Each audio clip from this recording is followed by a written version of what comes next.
to another show of Along the River. I'm Alex Herzog, the host, and with me today I have Courtney Porter.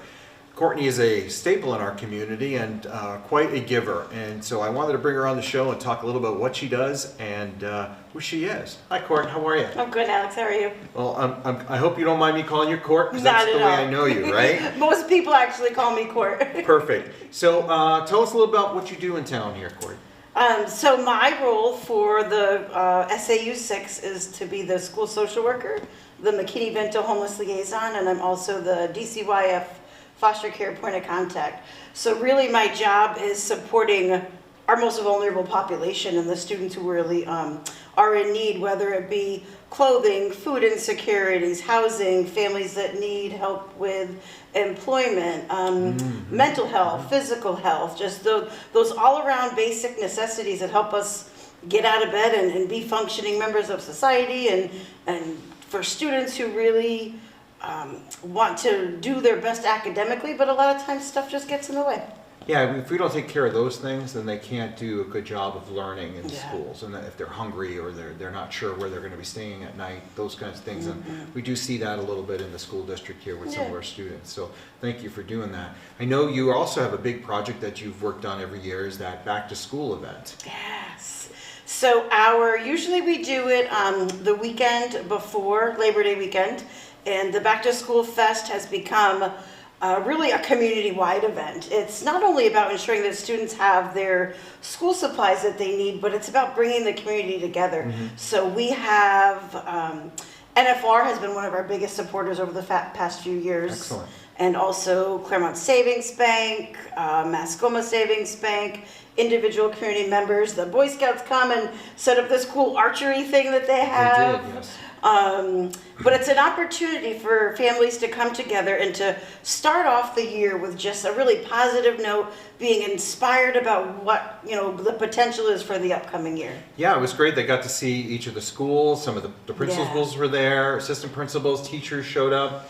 The tech center was there. It was a really great event for us to connect with kids as they're ready to come in. They got backpacks, which is very popular. So thank you to all the sponsors for that. That's fantastic. My hope is that we're going to be able to bring it back live this year. I hope so think too. We all know that we've kind of have lived in this COVID land where things haven't been able to be live, but we're super optimistic that this August we'll be back, and so things will be out through e-ticker and through CCTV, letting folks know, because we'd love to have more community members join us. Now, another interesting fact about you: 6 generations? 6 generations of my family have called this community home. So you're a graduate of Stevens. I am a class of '93, go Stevens Cardinals. My mother was a graduate of Stevens High School. My son was a graduate of Stevens High School. Wow. My grandparents were St. Mary's graduates, but we're kind of dorks for Claremont. Love it here.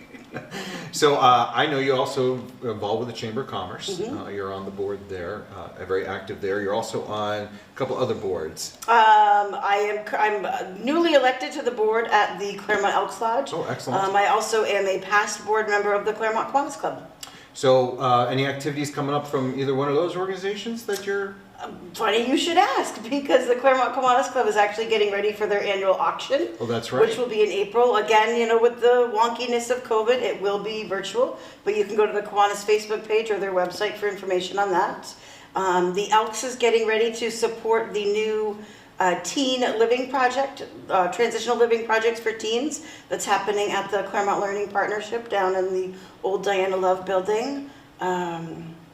This summer, the Brewfest will be back from the Claremont Kiwanis Club, and all of the events that Kiwanis does tie right back to the students in our community. At the holiday time, they do a gift-giving project for families, where families can get 2 Christmas gifts, articles of clothing, books for their kids. So again, it's events that are happening in our community, but then all the funds stay right in our community. By our community, for our community. Absolutely. I like that one. That's right. You can use that tagline. I will. So if they need to get a hold of you, obviously the kids can know where you were at in high school. If anybody from the community needed to reach out to you, what's a good way to reach you? Email is really, I think, the best way right now. So that's... You can find you online easily, right? Find me up. cporter@sau6.org. So if anything related to school or any of these organizations, because I'm sure the Kiwanis are still looking for sponsors for some of the auction items. And right? So if you have Brewfest an stuff, and yeah, so we're always looking for ways to pull the community together. Yes, I'll tell you that the Kiwanis did a great job for us when we held the Tech Center's first program for the summer. They came in and really stepped in and really helped us with funding that. And since then, I've been able to get the state and the feds to kind of sponsor that. So we've been really appreciative of that, of giving us that starter fund so that we could make that happen. So that was really great. So I noticed that one of your favorite things is I said, where are the great places to eat in town here since you're such a sixth generation local? And you said anything local. Anything local. And I appreciate that. A lot of our local businesses here really can support that. I mean, we think that's an awesome, awesome thing. So what do you think? Tell me, what's your favorite thing about Claremont? I love that there's always something that you can be doing that will connect you to everything that is about Claremont, whether it be hiking Arrowhead, right behind the building here. Maybe you want to go over to Moody Park, do some hiking there. If you want to stop by any of our local restaurants, if I go to Uptown Bakery, I'm supporting a classmate, Tammy. If I want to get some new plants in my house, I'll go to the Colonial Putnam Florist and support, my classmates Sue and Randy. I think no matter what you do, you can find a way to enjoy yourself, but also connect yourself with the community. I think this community is very supportive of people in need as well. When things happen, things that comes up, I think the community in general supports that. Yeah. And will support them. So thank you so much for coming on. Thanks. Thank you for another episode of Along the River. Thanks to Courtney Porter and the staff at CCTV for their help to get this the show off and running. Have a great day.